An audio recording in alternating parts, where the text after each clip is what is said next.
Coca-Cola was getting 8,000 angry phone calls a day, all because they changed their formula. This channel's basically a graveyard of brands that thought they knew better. Subscribing means you won't miss the next one, and a like tells me to keep making them.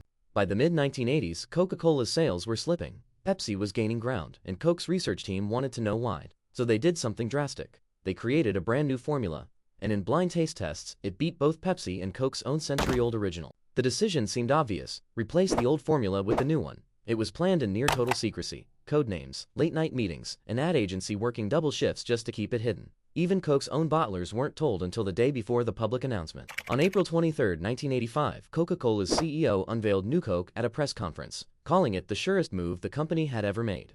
When reporters pushed back and asked if he was certain it wouldn't fail, he doubled down, insisting the decision had essentially been made by consumers themselves, through the taste tests, not by the company. I think, as I said, I think this is the surest move ever, because the consumer made it.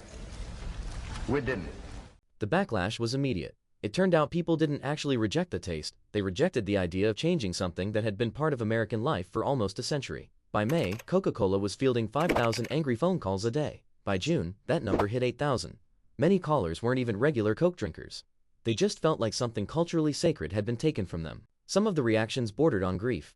People compared it to losing an old friend, and a few even started hoarding cases of the original formula, treating unopened cans like collector's items before the last of the old stock disappeared from shelves. Looking back, insiders later admitted the research had a blind spot. The taste tests were designed to win over people who didn't already drink Coke, but almost nobody had accounted for how the most loyal, longtime drinkers would react to losing the original entirely.